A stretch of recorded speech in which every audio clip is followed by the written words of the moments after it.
कारण की कोणत्याही गोष्टीला त्या ठिकाणी रीत लागते, बिना रीतची कोणतीच गोष्ट येत नाही. गुरुजी मुलाचा हात धरून त्या ठिकाणी एक वळवतो, अ वळवतो, ब वळवतो, क वळवतो.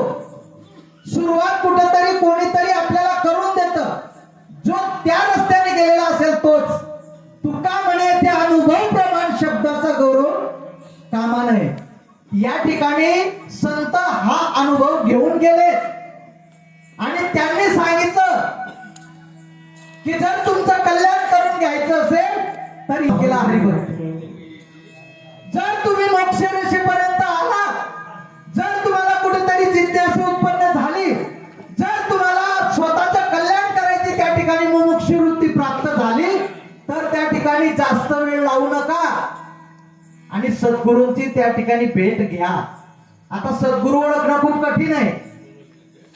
जो तुमच्या खिशाला हात न लावू देता तुमचा पुढच्या जन्माचं कल्याण करेल, या जन्माचं नाही, या जन्माचं कल्याण करणारा सद्गुरू तुमच्या जवळ निर्माणही झाला नाही.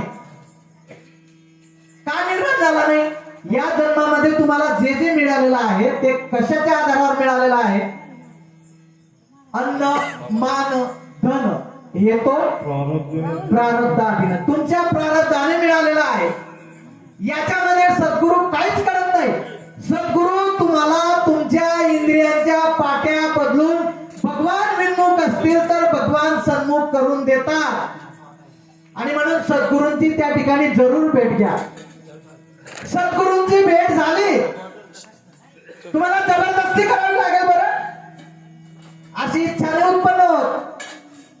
लहान राहतो तोपर्यंत मोठा हो, समजी तवय करसू, समज आली का नाही पहिले लग्न करले होत्या, लग्न झालं का मग नातू, असं करत करत स्टेप बाय स्टेप शेवट त्याला बोलता येत नाही, त्याचे इंद्रिय गलित गात्र होऊन जातात, गलित गात्र होऊन जातात. आणि मग तो सांगतो मी आता परमार्थाला वारीला जाऊ का, मग ते पाय काय जाऊ देत नाही, ते तोंड काय बोलू देत नाही, ते डोळे काय पाहू देत नाही. आता याच्यावर विनोदकार भरपूर विनोद करतात, आपल्याला ते विनोद करायचे नाही. पण आपल्या जीवनाचं कल्याण करायचं असेल तर सद्गुरू वाचून सापडेना सोय, जाऊ दे, बाकी विषय काहीच नाही. म्हणून सद्गुरू या ठिकाणी कसे मिळतील तर निस्वार्थ, ब्रह्मनिष्ठ, क्षत्रिय असे सद्गुरू त्या ठिकाणी शोधा आणि ते सापडले तर वेळ दौडू नका.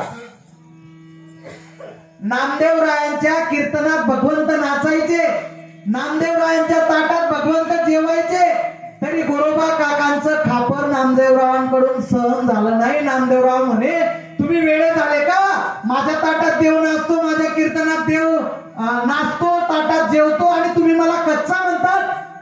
गेला देवाकडे पडत पडत देव सांगतो अरे ते जे सांगतात ते सत्य आहे, कारण तुम्हाला मंदिरापुरता पाहतो आणि माझं जे स्वरूप आहे ते 11व्या अध्यायामध्ये अर्जुनाला दाखवलं, ते विश्वरूप दर्शन आहे.